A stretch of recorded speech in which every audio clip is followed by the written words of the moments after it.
Hello guys, welcome back to Twin Lab Channel. Jadi kali ini kita akan membahas soal praktikum pertama dari pengenalan komputasi. Sebelum saya menjelaskan tentang pembahasan soal praktikum ini, diharapkan bagi teman-teman untuk tidak menyalin jawaban dari pembahasan saya kali ini, tetapi diharapkan dari video ini kalian bisa menemukan jalan untuk menemukan jawaban kalian.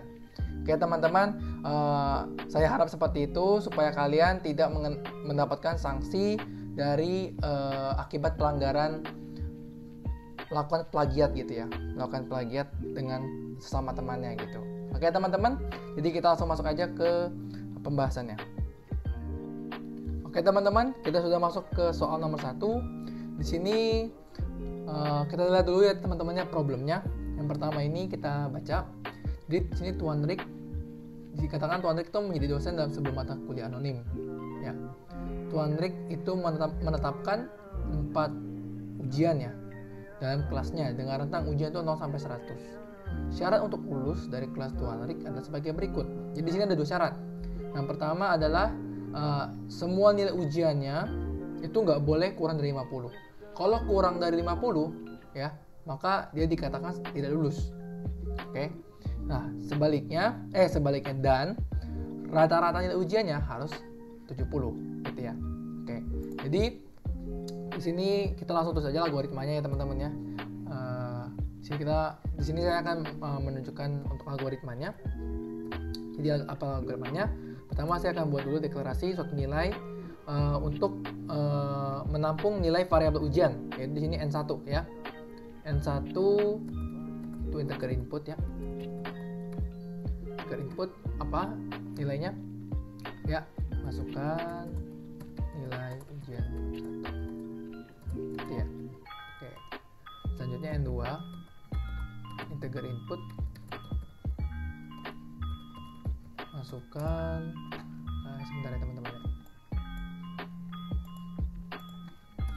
masukkan nilai ujian 2. Nah, di sini aku bisa sarankan untuk teman-teman kalau misalnya kalian lagi ngerjain pengkom gini, kalian langsung aja bisa copy kode teman-teman ya, biar nggak lama gitu. Ini kontrol, langsung aja copy ke bawah. Oke, copy. Oke, tekan kita tinggal cek. Ini ya, ini N3 berarti ya, ini N4. Oke. Terus ini jangan lupa ini masih salah, harusnya input. Nah, oke. Masukkan nilai ujian 1, 2, 3, dan 4. Oke. Selanjutnya apa teman-teman? Selanjutnya kita akan periksa apakah ada nilai ujian yang kurang dari 50. Jadi if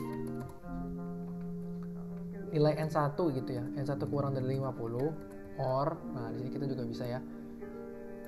Pokoknya antara salah satu ini bernilai benar ya, bernilai kurang dari 50, nanti hasilnya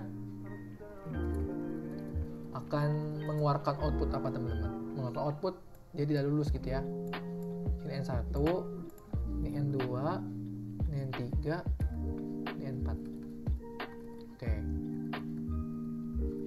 Jangan lupa kasih titik 2. Oke. Ini kita print. Tuan kill tidak lulus kelas Tuan. Oke. Selanjutnya apa teman-teman? Selanjutnya berarti kalau dia berhasil ya, semua nilainya itu lulus dari 50, berarti kita pakai else ya. Else berarti menunjukkan bahwa semua nilai dari si Tuan kill itu lulus ya, lebih dari 50. Nah, di sini kita juga bisa melakukan percabangan lagi teman-teman ya. Jadi kan katanya rata-rata nilai ujiannya minimal 70 gitu ya. Nah, di sini bisa saja kalian menggunakan kayak rata-rata gini, misalnya if N1 ditambah N2 ditambah N3 tambah N4 per 4 gitu ya, lebih besar sama dengan 70. Ini boleh teman-teman, tapi saya nggak menyarankan. Kenapa? Karena kalian bisa saja lebih mudah untuk kedapatan error. Nah, untuk itu saya sarankan kalian untuk membentuk satu variabel baru ya. Sini namanya saya bikin rata 2 gitu ya, rata-rata maksudnya. rata-rata itu apa? Berarti kan N1 gitu ya, tambah N2 ditambah N3 ditambah N3 ditambah N4 garis kurung terus dibagi 4 gitu ya. Nah itu. Nah jika ini rata-ratanya itu, berarti ini saya udah ganti ya, rata lebih besar sama dengan 70, berarti apa? Print kalau Tuan Kill itu lulus kelas Tuan. Oke. Terus karena if berarti sekarang else lagi. Berarti kalau nilai rata-ratanya di bawah 70, ya dia ngeprint teman-teman. Ngeprint bahwa nilai Tuan Kill tidak lulus kelas Tuan. Oke, sekarang kita coba berbesar sedikit, kita coba jalankan. Oke, masukannya ujian 1 di sini 100 tadi ya. 100,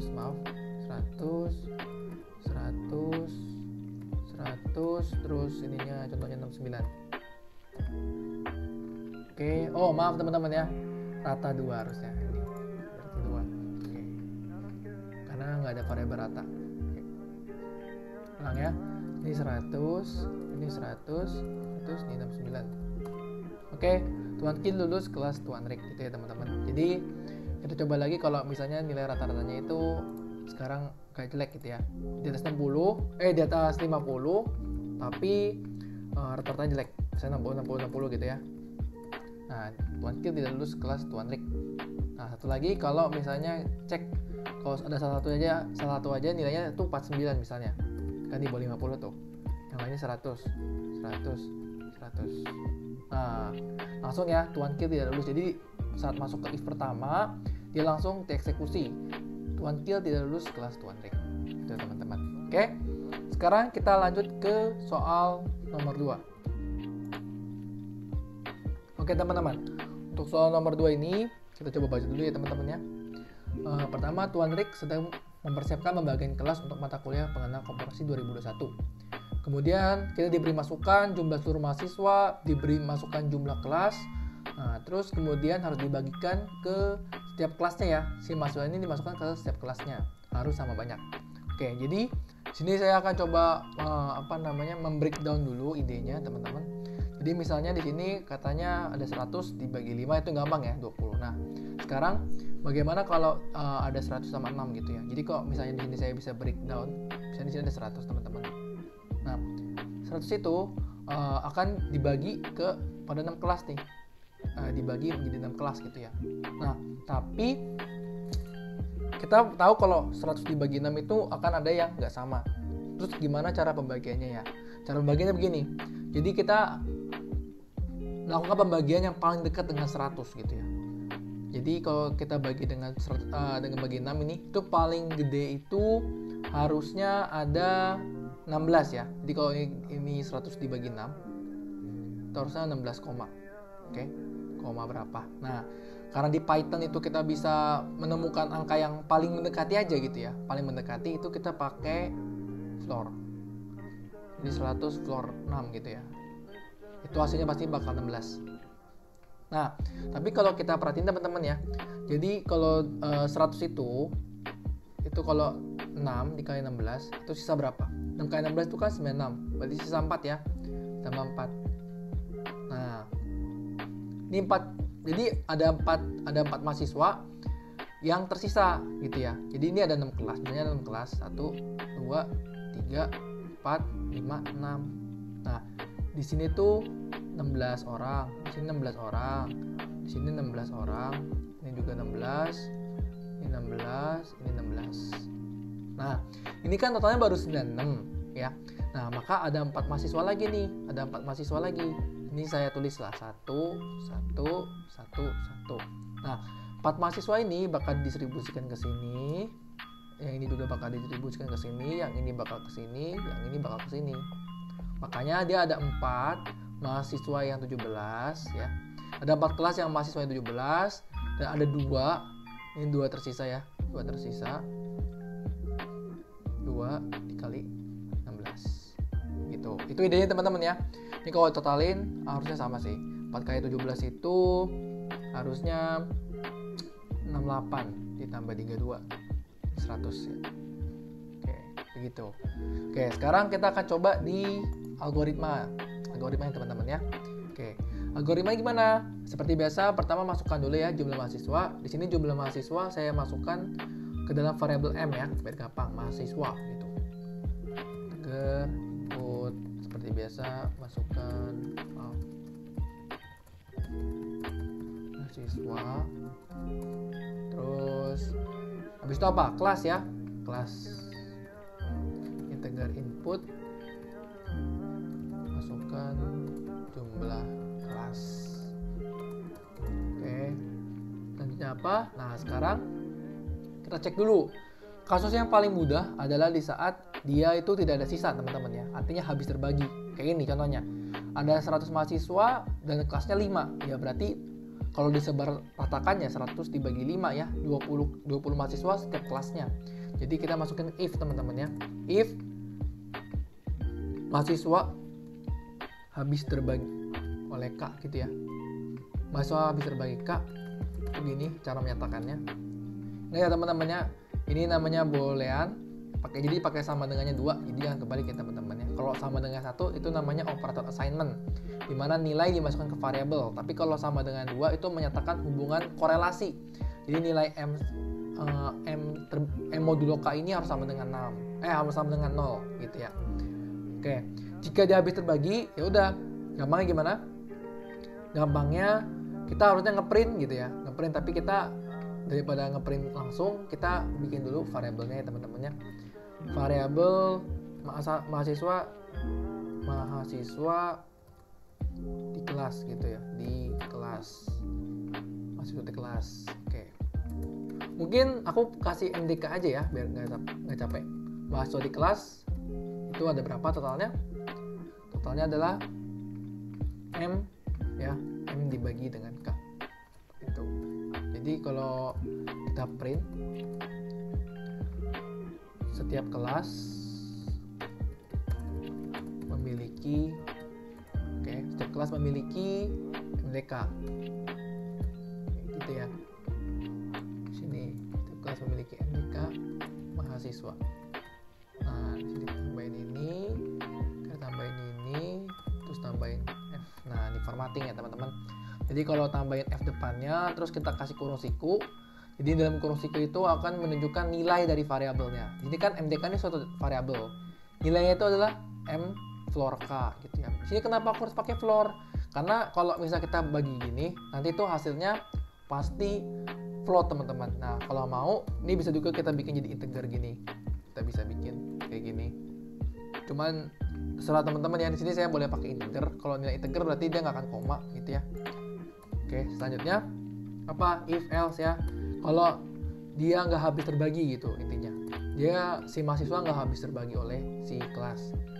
Nah, otomatis seperti apa? Ini skemanya teman-teman ya, skemanya. Pertama kita nentuin dulu teman-teman ya.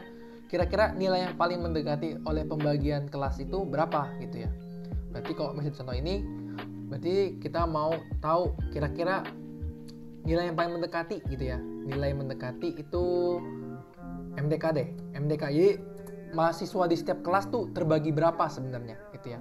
Kalau di sini kan contohnya kalau di sini 100 di floor 6 16, jadi ada 16 orang setiap kelasnya gitu ya. Jadi di sini saya bikin mahasiswa di floor dengan kelas gitu. Oke, selanjutnya apa? Kita mau tahu nilai sisanya. Gimana cara tahu nilai sisanya? Kalau dari sini kan ini 4 nih sisa. Berarti kita pindah ruaskan si 6 kali 16 ini ya ke sebelah kiri. Dimana 100 itu mahasiswa, berarti sisa sama dengan si mahasiswa dikurang dengan 16 nih siapa? Si M kali M floor K ini kan. M floor K, atau kita langsung aja dulu ya, si kelas dikali dengan MDK. MDK itu kan si M floor K ini kan ya. Di kelas dikali MDK. MDK tadi adalah mahasiswa di dalam kelas. Selanjutnya apa? Kita nemuin sisanya. Sekarang sisanya kita pengen distribusi ke kelas-kelasnya gitu kan ya. Bisa ke kelas 1, ke kelas ini, ke kelas ini, ke kelas ini. Nah, karena didistribusi berarti kita ingin tahu nih kira-kira ada berapa kelas yang nggak mendapatkan penambahan mahasiswa. ya. Caranya gimana? Caranya kita tulis saja ya. Misalnya di sini kelas berapa ya? Kelas sisa ya, kelas sisa. Kelas tidak ditambah. Gimana kelas tidak ditambah? Mungkin sini aku kasih kelas tidak ditambah. Udah agak sedikit panjang, nggak apa-apa ya, biar teman-teman paham ya. Di kelas yang tidak ditambah itu adalah hasil apa? Adalah hasil dari jumlah kelas dikurang dengan sisa. Dalam hal ini kan misalnya di sini kelasnya ada 6, 1, 2, 3, 4, 5, 6 gitu ya. Karena sisanya 4, berarti akan ada 2 kelas yang tidak ditambah. Ya, karena 4-nya itu akan didistribusikan ke kelas lainnya. Nah, otomatis ya udah tinggal kita print teman-teman ya. Nah, kita print apa? Print ada. Nah ya. Ada di sini kan 4 kelas memiliki 17 mahasiswa, berarti kelas yang ditambah gitu ya. Kelas tambah itu sama dengan jumlah mahasiswanya yang sisa. Jadi ada sisa ya. Ada sisa, terus kelas yang memiliki berapa mahasiswa gitu ya, berapa mahasiswa. Nah, berapa mahasiswa ini kan tadi dari MDK nih, nah ditambah 1 gitu ya. Jadi MDK ditambah 1. Kalau di contoh ini dia mahasiswa di kelasnya kan 16. Nah, keempat sisanya ini ditambah 1 nih setiap kelasnya ya. Terus mahasiswa dan bla bla bla kelas. Bla bla bla itu apa? Bla bla bla itu adalah si kelas. Ini saya agak panjang kayaknya ya. Jadi ini lah. Copy aja. Kita copy, sekarang kita paste di sini. Oke. Kelas tidak ditambah.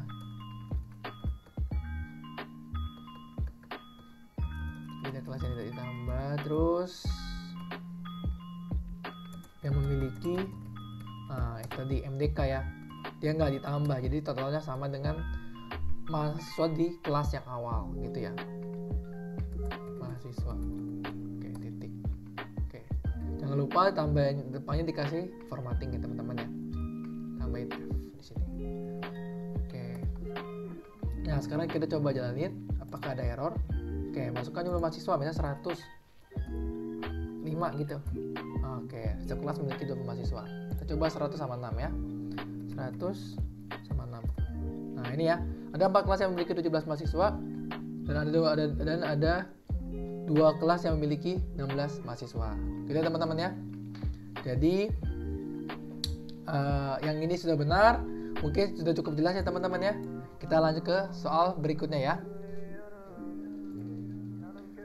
Oke teman-teman, ini kita sampai nomor problem ketiga, problem terakhir ya. Cukup cepat. Nah, ini kita coba aja. Kita baca dulu soalnya teman-teman ya. Jadi di sini problemnya adalah Tuan Rick itu lagi berada di pusat perbelanjaan ya. Terkenal di Bandung. Misalnya apa ya? Misalnya ya kayak mall-mall yang terkenal lah ya. Misalnya kayak Trans Studio Bandung atau apa gitu ya. Oke, saat hendak pulang, Tuan Rick bingung nih berapa tarif parkir yang harus dibayar. Ketentuan tarif parkir pada pusat perbelanjaan tersebut adalah, nah ini, salah 1 jam pertama dikenakan tarif sebesar 5.000. Nah, jam berikutnya dikenakan tarif 3.000 per jam. Nah, tarif maksimal dalam sehari itu 20.000. Jadi kalau misalnya lebih dari 20.000 ya tetap udah maksimal 20.000 gitu ya. Nah, jika waktu parkir kurang dari atau sama dengan 15 menit, maka akan masuk ke dalam grace period atau tidak dikenakan tarif sama sekali. Oke, kita coba ceknya ya teman-teman ya. Di sini dikatakan asumsi waktu yang dimasukkan ke dalam 1 menit dan waktu parkir tidak melebihi 24 jam. Oke. Jadi di sini dikatakan bahwa masukkan waktunya itu dalam 1 menit. Jadi di sini contohnya ada 100 ya. Oke, teman-teman kita lihat nih ada 100. Berarti dia udah parkir selama 60 sama 40. Nah, di sini kan dikatakan Rp8.000. Berarti kita tahu bahwa ternyata ini tuh udah 40 ini, walaupun belum sejam, dia udah masuk ke tarif berikutnya. Tarif selanjutnya.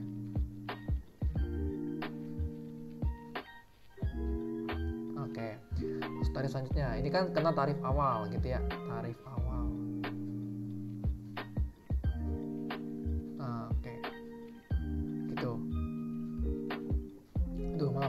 jelek banget. Sebentar ya teman-teman ya. Oke.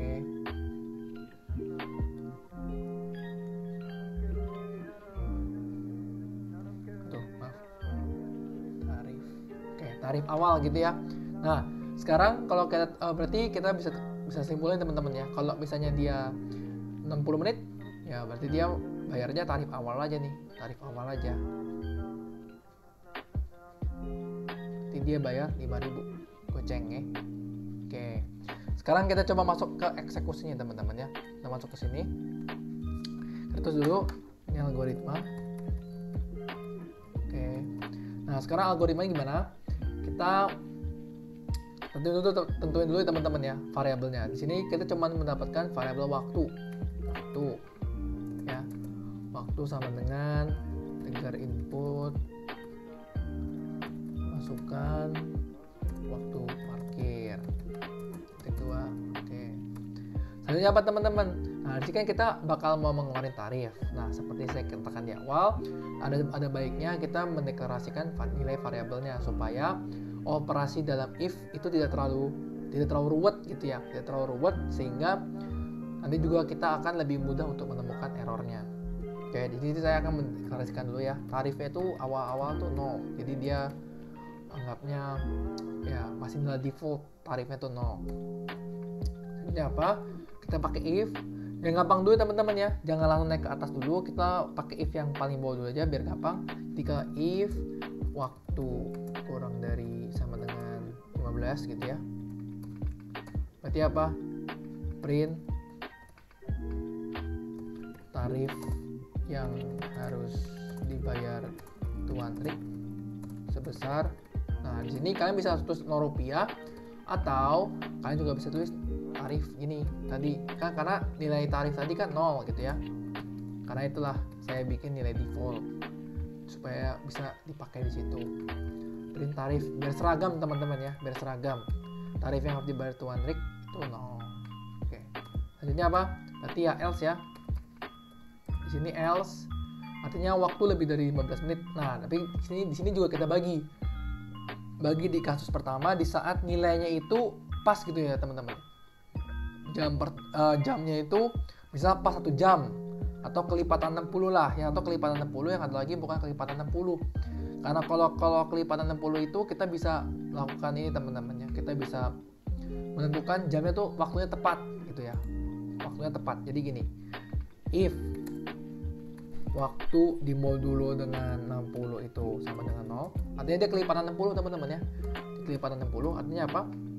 Kalau kita lihat di sini ya berarti nilai tarifnya itu sama dengan si waktu. Kita lihat di sini ya. Waktunya 60 di modulo 60 modulo di floor 60 dikali 3.000 ya. Nah, ditambah 5.000. Jadi kalau misalnya waktu awalnya 60 ya. Waktu awalnya tuh 60. Berarti 60 di floor 60 dikali 3.000 tambah 5.000 gitu. Oke, coba sebentar. Saya cek di sini. Oh iya, maaf. Di sini harus dikurang 1 ya, teman-teman ya. Karena tarif awalnya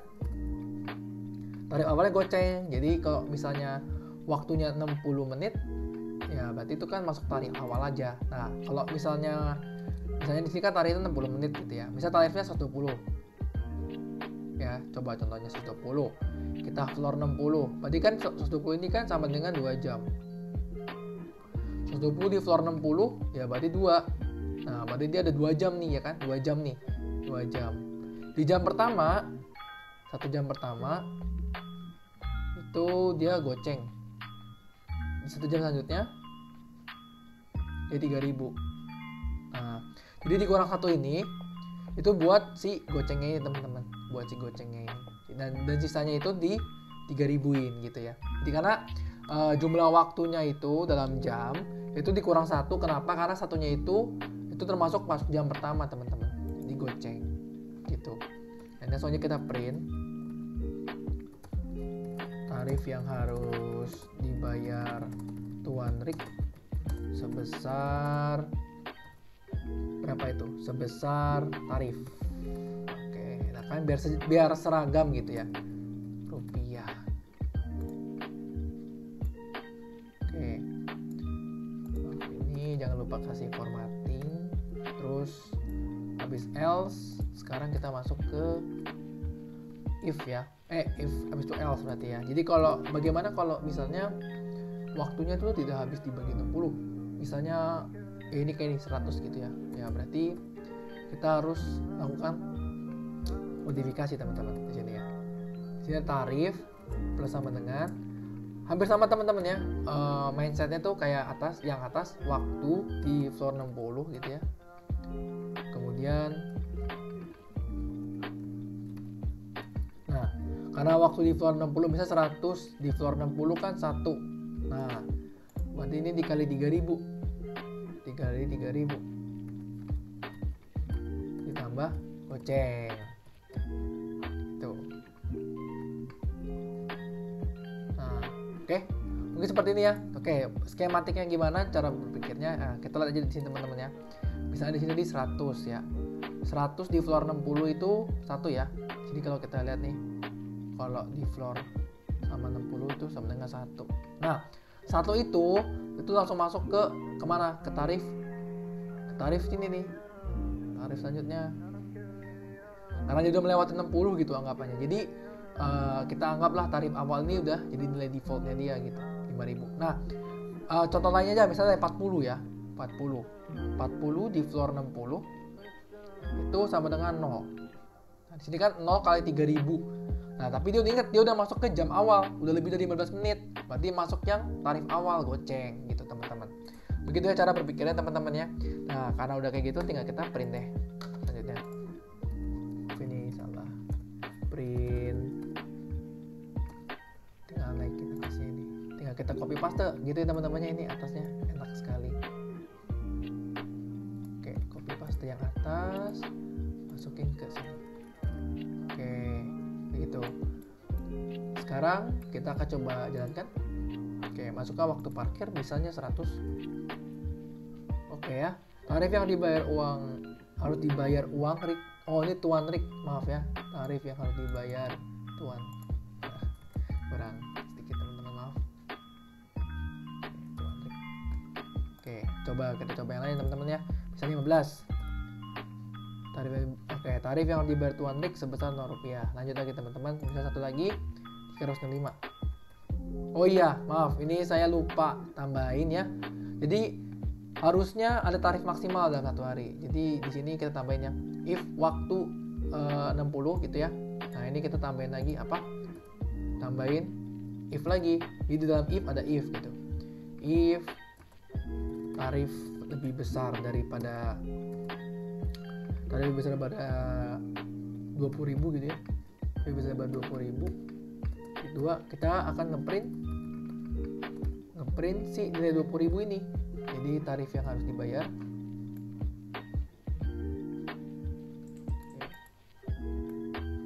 Tunggu sebentar teman-teman, kita coba langsung besarin aja sini. Oke, tarif yang harus. Oke. Sini kita masukin Ctrl V. Jadi tarif yang harus dibayar oleh Tuan Rick itu ya maksimal 20.000 gitu ya. 20.000. Oke, jangan lupa tambahin. Oke, begitu. Kemudian sekarang apa else? Jadi kalau misalnya dia tarifnya di bawah 20.000 ya kita print nilai tarif gitu ya. Jadi ini teman-teman juga harus perlu teliti. Selanjutnya apa? Sekarang kita else kalau nilainya tadi nggak terbagi 60 sama kita pakai if else lagi teman-teman dalamnya ya. If ini kita masukin aja. Oke, kita masukin di sini. Oke, coba kayak masukkan waktu parkir 365 ya. Harusnya maksudnya Tuan Rick 20.000 karena dia maksimal teman-teman ya.